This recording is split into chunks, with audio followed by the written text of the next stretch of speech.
Hello, everyone. Dr. Stillman here, joined by Jim Laird. Today, we are going to be talking about exercise. I'm sure all of you realize that everyone in the health and wellness world talks about exercise in the same breath as health and wellness. And we all know that they do that because exercise is a part of a healthy lifestyle.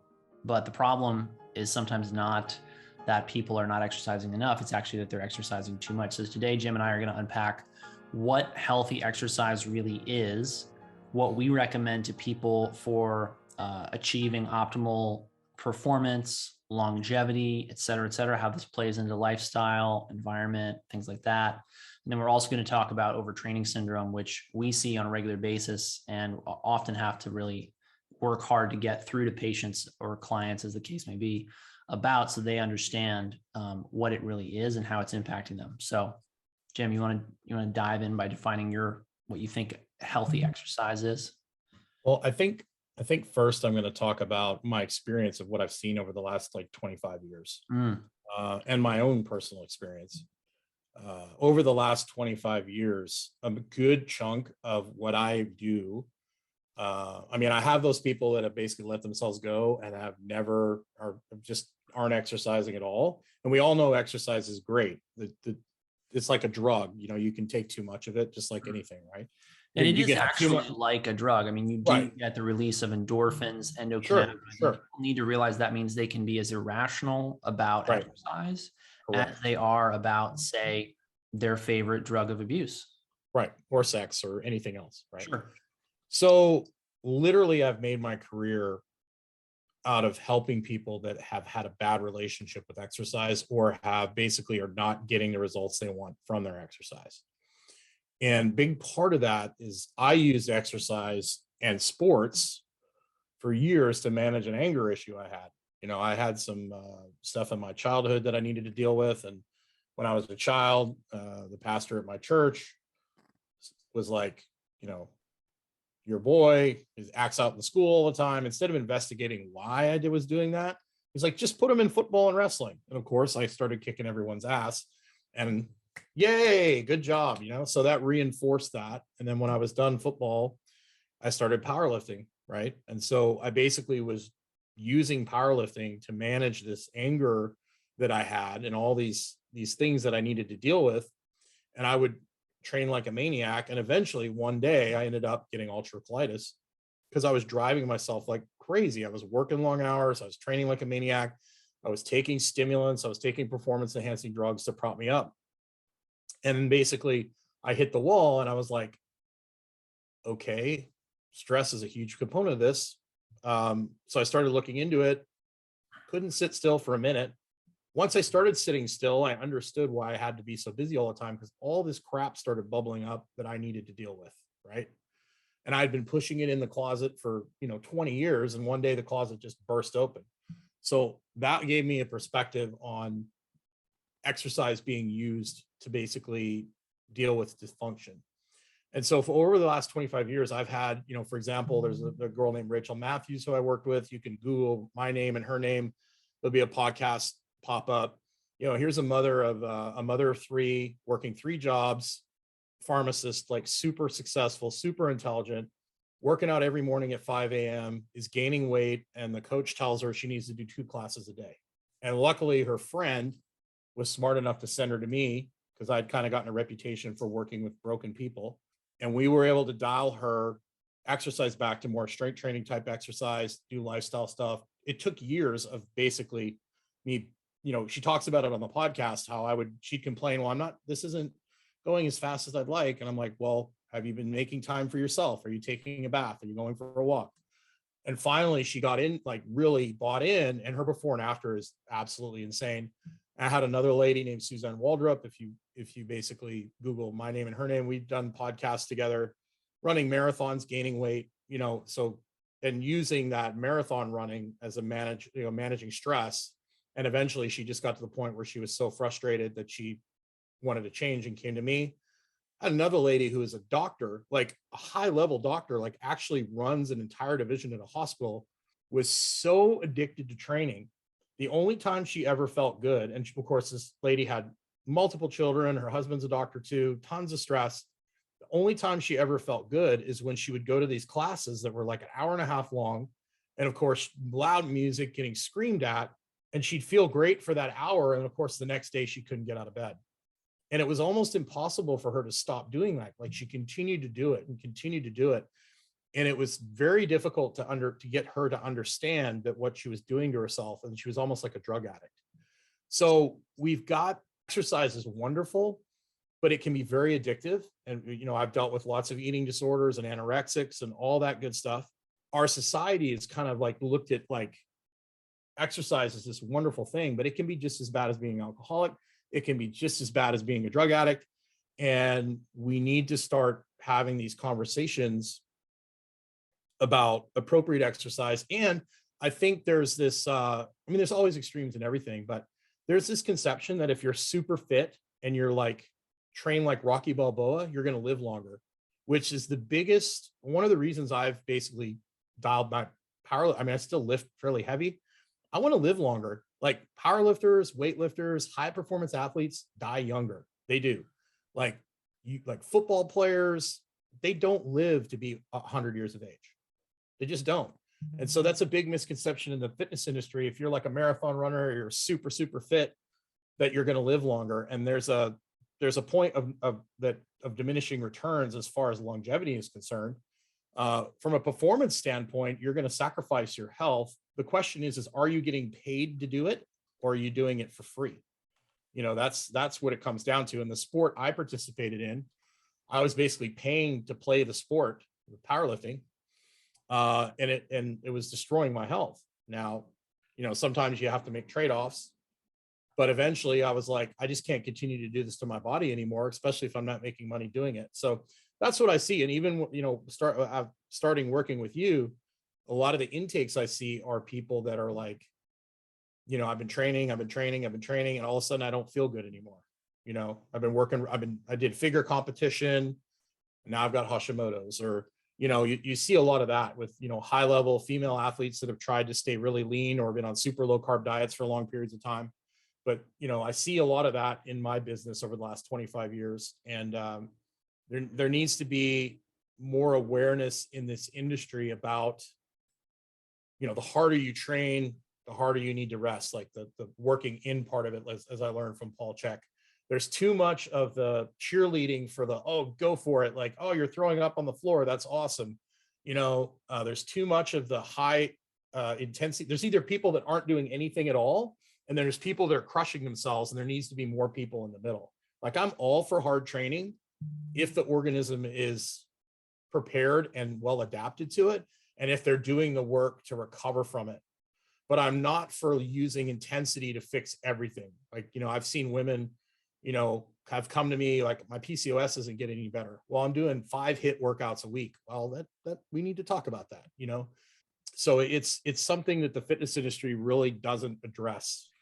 Yeah, I think sadly there's a really perverse incentive there for the fitness industry to continue promoting an image of you should be working out, exercising all the time. It's good to be exhausted. Pain is weakness leaving the body. All these kinds of slogans that people sleep when you're dead, that sort of thing, right? Which, I'm all for getting people off the couch, but there absolutely is this happy medium where people have got they're optimal and they're truly resilient. right? And to go back to your point about people dying young when they lift or exercise too much, I see that all the time. Obviously, the mortality in my practice is extremely low because I'm mostly working with young, relatively healthy people. But I'm always looking down the road for them. What is this person set up for, and what's the problem they're likely to encounter? But if someone comes to me with a BMI that's on the low side, I'm not telling them to eat fewer calories. I'm actually focusing on, are they getting the right macronutrients? Do they have the right micronutrient density? Because I've seen patients waste away rather than die of obesity. And even the obese patients, what happens to them when they're really close to death is they start to lose weight. Sure. And they start to lose it at a very rapid pace. And that's where I look at things like body composition. And then you and I both look at things like Oura ring numbers, readiness scores, sleep scores. We'll look at other metrics of well-being, such as laboratory data. Like I'll look at a cortisol level, or I'll look at a DHEA level or vitamin D level, because we see when people are overtraining, these numbers drop, and it's all based on your nutrition, right? Because you cannot have normal nutrition when you have excessive expenditure of energy. And what I'm really constantly coming back to with patients with regards to their nutrition is, not all nutrients are created equal. And it's a little bit like, the spark plug in your engine might be 0.005% of the weight of your car, but it really doesn't matter how little of it there is. It matters that it's there and that it's working properly. That's the same thing with something like copper. The total body load in an adult human body is about 50 to 120 milligrams of copper, which seems like nothing. It can fit in the palm of your hand. It fits in a bottle, a small bottle of copper supplements. But without that, it's not there. And when I see people who are overtraining, nutritional deficiencies are always in the picture. They only get worse. And what a lot of these people don't want to hear is that there's only so fast, and the body only has so much capacity to absorb nutrition from the gut. You cannot just dump more in. And even when you think you're eating adequate amounts of calories, that may be true, but you may not be getting the micronutrient density that you need. And that right there is why a lot of these people actually end up sadly dying young. They have low levels of vital vitamins and minerals that the body needs to operate optimally. And so they look good, they feel good, they can perform well, but then they end up having, malignant cardiac arrhythmia, and just one day they're gone. It's because they didn't have optimal levels of these micronutrients when they were their macros were maybe perfect, right? You know how obsessed people can get with macros to fuel their nutrition. Sure. Well, and the thing too is if you're under chronic stress all the time and you're not shutting off from things, you don't digest your food as well. Your body's not gonna, if your body thinks you're constantly, you got this low level chronic stress of life, and then you're throwing this high intensity exercise, you're getting caught in this inhalation strategy breathing pattern, which I've lived most of my life in. Your body's not going to prioritize digestion. It's not going to prioritize reproduction. It's going to prioritize survival, right? Like the why zebras don't get ulcers type thing. Our modern society is like death by a million paper cuts. It's the way we're designed is to do low level manual labor, like walk constantly and run from a barrel once or twice a month. Well, most people are constantly running in their head, with life, and then they're throwing high intensity exercise on there to try and fix where they're at. Like, well, I'm overweight, so I'm going to throw in this high intensity exercise. Well, you're actually already exhausted, even though your activity level is super low, and you don't have the cardiovascular capacity because you haven't done enough low level aerobic activity from daily life, which 50 to 75 years ago, your aerobic capacity would have been maximal because you'd have spent all day gardening and doing work around the yard. And then you would have, time on the porch chilling at the end of the day. It wouldn't be this constant bombardment of text messages and all these sort of things. And then we're trying to fix, we're sitting at a desk all day, and then we're going to throw in this high intensity exercise in to fix that, which doesn't undo that. And it just, if you read Why Zebras Don't Get Ulcers, you just look at what happens when people are, animals are chronically stressed for years and years and years. It just doesn't end well. And so there needs to be a better understanding of high, a guy named Charlie Francis was like high intensity work versus low intensity work. And you have to do the high work and you have to do the low work. So you push yourself, and everybody's level of pushing themselves is going to be totally different, right? You have to push yourself, and then you have to do the work to put the gas back in the tank. And bigger bodies, like more muscular, bigger bodies, at a certain point, they're more expensive to maintain.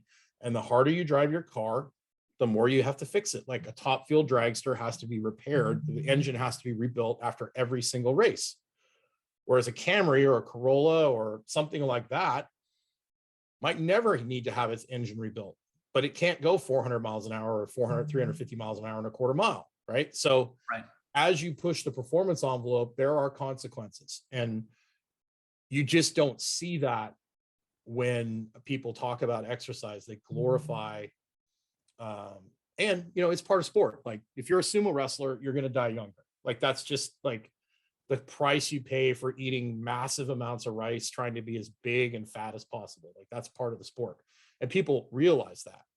But the problem is in American culture, they don't understand that high level athleticism has a price and it comes with a consequence, right?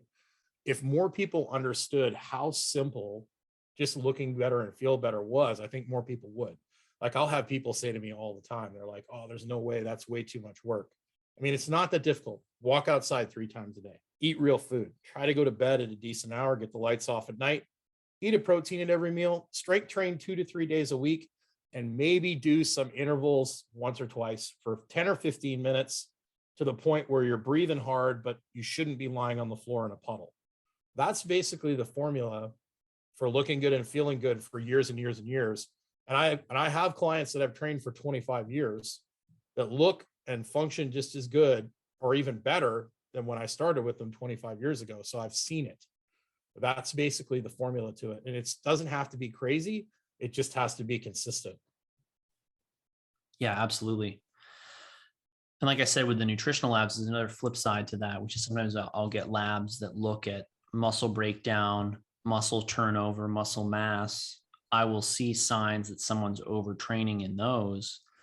And when I see that, and the person's telling me, well, I'm going to work out more to build more muscle, or I'm going to eat more protein to build more muscle, I say, wait a minute, what you're doing is tearing down your body too much.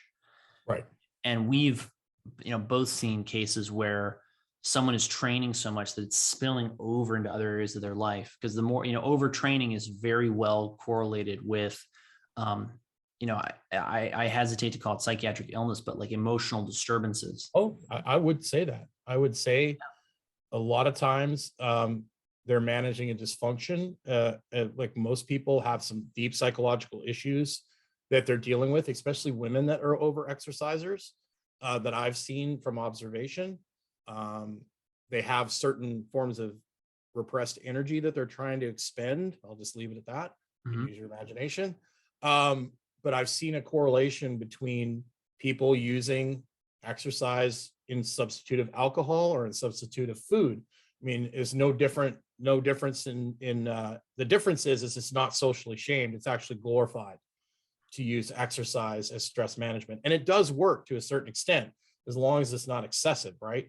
But some people, like you get into the anorexics and things like that, they're basically doing that to deal with, it's almost like cutting your body. They're almost torturing themselves and they need psychological help. And the problem is most of these people that are really hardcore that have these issues like I did are going to get applauded for training harder. They're going to get applauded for like doing, these crazy things. Oh, you've trained 3 times today. That's awesome. Most coaches are, like I've had people come to me and go, I just don't have the motivation to train. I need you to yell at me. I'm like, no, I don't. You need to rest. You should want to train, right? And I've seen that a lot over the years where people will come to me like, I need a new coach. I'm not motivated anymore. Well, what's your sleep like? Most coaches are going to be like, oh, come on in. I'll turn the music up and we'll do all these crazy circuits. Just give me your $25, right? Or somebody comes in and meets with somebody, is a little bit overweight, hasn't exercised in like 2 or 3, 4 years. And the first thing is they're on the treadmill. There's no talk about what's your sleep like, what's your nutrition like. There's no low hanging fruit. All of a sudden we're doing lunges and squats and then the person, can't walk for a week. And then they come to me, somebody referred to me and so I went to this guy and, he ran me through this whole circuit and I couldn't walk for a week. Or, are you going to do that to me? No.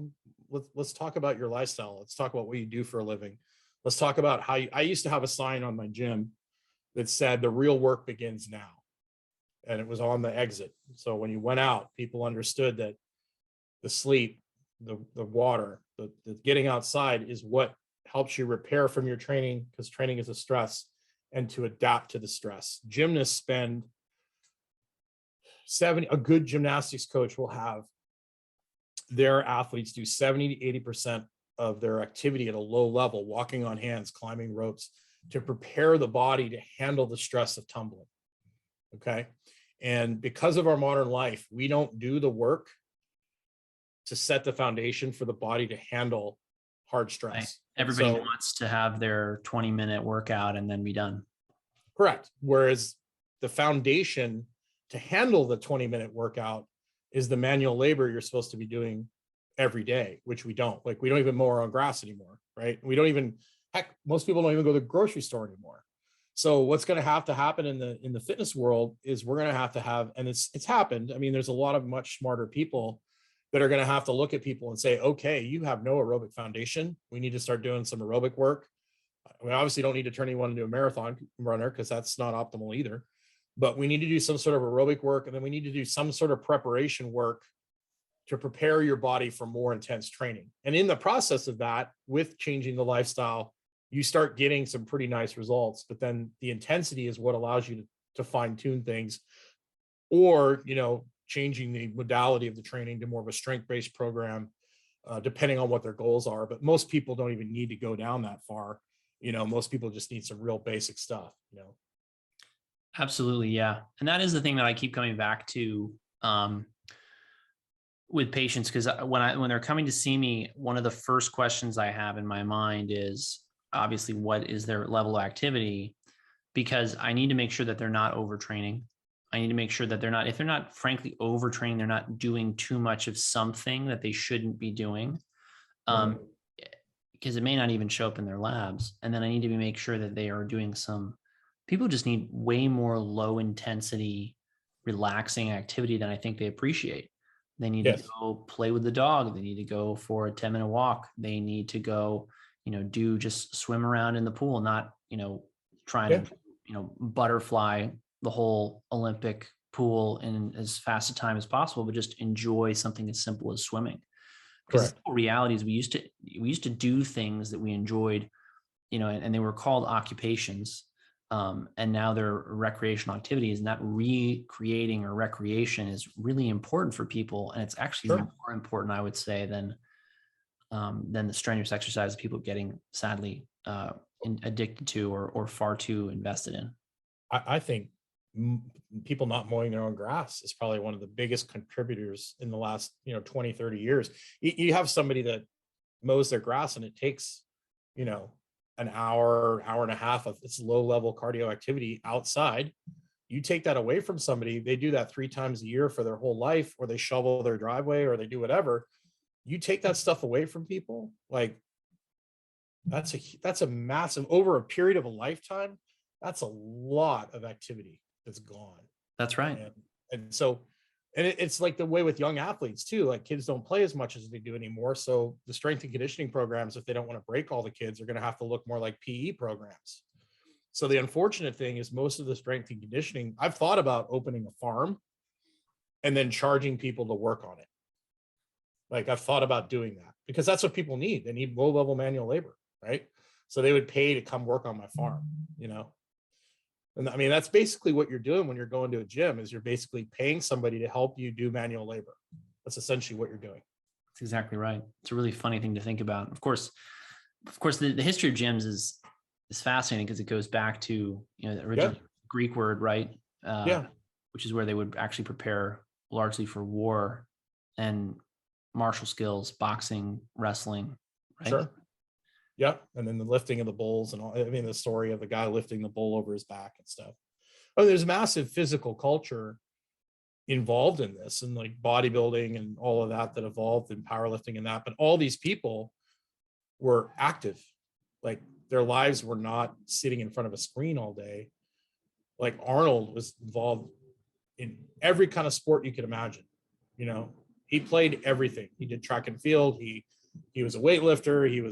He did all the sports, and now people don't do anything anymore. So that's the biggest problem, is our modern lifestyle. And instead of making some changes that agree with our biology, we're just going to try and fix it with high intensity exercise. And I'm all for it. I'm all for it if it's dosed appropriately with the right person. If the person is prepared and is willing to do the work to get to that point. But most people just need to move every day more, and then throw a teeny bit of intensity in there that's appropriate for them. I agree.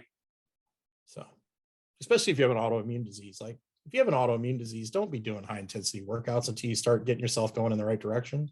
Illness. Yeah. We need to look at a lot of markers, and we need to get some of those at least back into somewhat normal territory before we start.